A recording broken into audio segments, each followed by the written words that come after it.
జై శ్రీరామ్, అందరికీ నమస్కారం. వెల్కమ్ టు న్యూస్ అఖండ. నేను మీ కస్తూరి శ్రీధర్. మన భారతదేశానికి రష్యా అధ్యక్షుడు పుతిన్ అయితే రాబోతున్నాడు.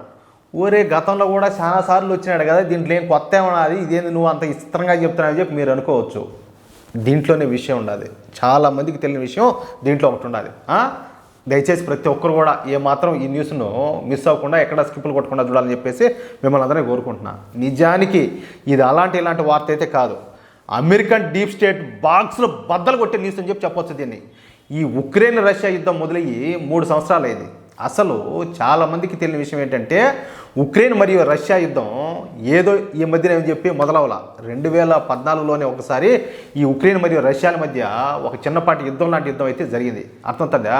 అంటే దాన్ని బట్టి మీరు అర్థం చేసుకోవచ్చు ఈ 2 దేశాల మధ్య వైరం ఏ విధంగా ఉన్నదని. కానీ ప్రస్తుతం అయితే పూర్తి స్థాయి యుద్ధం అయితే జరుగుతుంది. ఈ యుద్ధంలో ఇప్పటికే వేలాది మంది సైనికులు మరియు సామాన్య ప్రజలైతే ప్రాణాలు కోల్పోయినారు. ఈ యుద్ధాన్ని బూచిగా చూపించి అమెరికా, అదేవిధంగా దాని మిత్ర దేశాలు అంటే ఈ నాటో దేశాలు కలిసి రష్యా పైన 10,000కు పైగా ఆంక్షలు అయితే పెట్టాయి. మీరు విన్నది నిజమే, రష్యా పైన 10,000కు పైగా ఆంక్షలు అయితే పెట్టాయి. అంతేకాకుండా రష్యా అధ్యక్షుడు పుతిన్ను ఒక వార్ క్రిమినల్గా చిత్రీకరించారు. రష్యా అధ్యక్షుడు పుతిన్ను వెంటనే అరెస్టు చేయమని అంతర్జాతీయ న్యాయస్థానం తీర్పును కూడా ఇచ్చింది. అంటే రష్యా అధ్యక్షుడు ఏ దేశానికి పోతే ఆ దేశంలో పుతిన్ అయితే అరెస్ట్ చేస్తారనమాట. అర్థమవుతుందా? అందుకే గత సంవత్సరం మన దేశంలో జరిగిన G20 సమావేశానికి మన దేశం రష్యా అధ్యక్షుడు పుతిన్ను ఏదో మొహమాటానికి మాత్రమే ఆహ్వానించింది, మనస్ఫూర్తిగా అయితే ఆహ్వానించాలి. ఎందుకంటే అప్పటికే పుతిన్ పైన వార్ క్రిమినల్ అన్న ట్యాగ్ని అయితే వేశారు. అర్థమవుతుందా?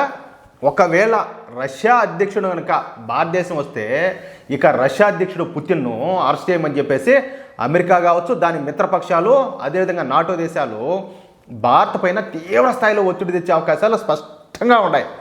ఆలోచనతోనే గత సంవత్సరం భారత్లో జరిగినటువంటి ఈ G20 సమావేశాలకు భారత మనస్ఫూర్తిగా పుతిన్ అయితే ఆహ్వానించాల. పుతిన్ కూడా పరిస్థితిని అర్థం చేసుకొని భారతదేశ పర్యటన అయితే క్యాన్సిల్ చేసుకున్నాడు. అయితే గత సంవత్సర కాలంలో పరిస్థితులు అయితే పూర్తిగా మారిపోయినాయి.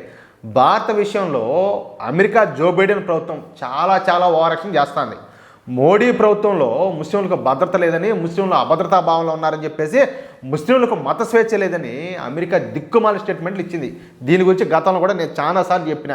సరే, ఎందుకంటే దీని గురించి మళ్ళీ మాట్లాడితే టాపిక్ డైవర్ట్ అవుతుంది. ఎందుకంటే లాస్ట్ వీడియోస్లో కూడా చెప్పా, దయచేసి అర్థం చేసుకోండి. అంతేకాకుండా మన దేశ వ్యాపారవేత్త, అదేవిధంగా డిప్లొమాట్ అయినటువంటి నిఖిల్ గుప్తాను అమెరికా అరెస్ట్ చేసింది. ఇక ఖలిస్తాన్ తీవ్రవాది ఈ గుర్పత్వంత్ సింగ్ పన్ను విషయంలో మన మాజీ రా ఏజెంట్ అయినటువంటి వికాస్ యాదవ్ను వాంటెడ్ లిస్టులో అమెరికా అయితే చేర్చింది. ఎన్ని కుట్రలో చూడండి మన పైన. పైగా మనకు అందించాల్సినటువంటి GE ఇంజిన్లు ఇవ్వకుండా ఉద్దేశపూర్వకంగా ఆలస్యం చేస్తున్నారు. ఈ విషయాలన్నింటితో ఇప్పటికే మోడీ ప్రభుత్వం అయితే అమెరికా పైన గుర్రుగా ఉండాలి. ఇంకా ఎప్పుడెప్పుడు అవకాశం దొరుకుతుంది అని చెప్పేసి మోడీ ప్రభుత్వం వెయిట్ చేస్తుంది. ఆ సమయం రానే వచ్చింది. మొన్న జరిగినటువంటి అమెరికా అధ్యక్ష ఎన్నికల్లో మన భారతదేశ మిత్రుడైనటువంటి డొనాల్డ్ ట్రంప్ ఘన విజయం సాధించాడు. అంతే, మనకు గొప్ప ఛాన్స్ అయితే ఒకటి వచ్చింది. జో బైడెన్ ప్రభుత్వానికి ఈ అమెరికన్ డీప్ స్టేట్కు ధమ్కి ఇచ్చే అవకాశం అయితే మనకు వచ్చింది.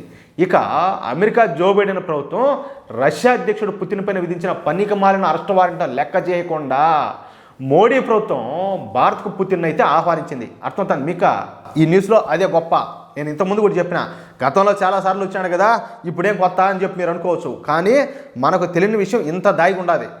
దీంతో పుతిన్ త్వరలోనే భారత్ పర్యటన రానున్నట్టు స్వయంగానే పుతిన్ అయితే వెల్లడించాడు. అది కూడా ఇక్కడ ఇంకొక పాయింట్ చూడండి, ఫీజులు ఎగిరిపోతాయి ఈ పాయింట్తో.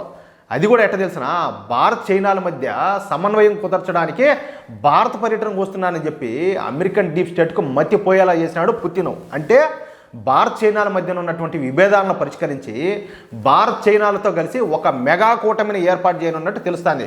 అంటే భారతదేశం ఎంత దమ్మున్న దేశం, ఎంత బలమైన దేశం, అదేవిధంగా రష్యా కూడా మన మిత్ర దేశం. కానీ మన శత్రు దేశం అయినప్పటికీ కూడా చైనా కూడా బలమైన దేశమే. లేకపోతే వాళ్ళ టెక్నాలజీలో ఎంత ఫాస్ట్గా, ఎంత ఫార్వర్డ్గా ఉన్నారు వాళ్ళ అభివృద్ధి విషయంలో కావచ్చు. అట్లా ఈ చైనా, అదేవిధంగా రష్యా, భారత్, ఈ 3 దేశాలు కలిస్తే ఎంత స్ట్రాంగ్గా ఉంటుంది. అందుకని చెప్పేసి పుతిన్ ఈ 3 దేశాలను కలిపి ఒక మెగా కూటమిని ఏర్పాటు చేయనున్నట్టు ఆయనకు ఆలోచన ఉన్నట్టు తెలుస్తుంది. అదే కనుక జరిగితే ఇప్పటి వరకు మన దేశాన్ని ఇబ్బందులు పెడుతూ వస్తున్నటువంటి పశ్చిమ దేశాలకు, అదేవిధంగా చెప్పాలంటే పర్టికులర్గా అమెరికాకు గొంతులో పచ్చి వెలకాయబడినట్టు అని చెప్పి చెప్పుకోవచ్చు. ఏది ఏమైనప్పటికీ రష్యా అధ్యక్షుడు పుతిన్ భారత పర్యటన చేయడం అనేది మామూలు విషయం అయితే కాదు. ఇది ఒక బ్లాక్ బస్టర్ న్యూస్ అని చెప్పి చెప్పుకోవచ్చు. అది అర్థమైందా మీకు? ఎంతకు న్యూస్ అది మ్యాటర్ అయితే మీకు ఈ న్యూస్ నచ్చితే, అదేవిధంగా నేను చెప్పింది కరెక్ట్ అని చెప్పి మీరు భావిస్తే ఈ న్యూస్ను తప్పనిసరిగా నలుగురికి షేర్ చేయండి. అలాగే మీ యొక్క అమూల్యమైన అభిప్రాయాలను ప్రతి ఒక్కరు కూడా కామెంట్ రూపంలో తెలియజేయండి ప్లీజ్. జై శ్రీరామ్.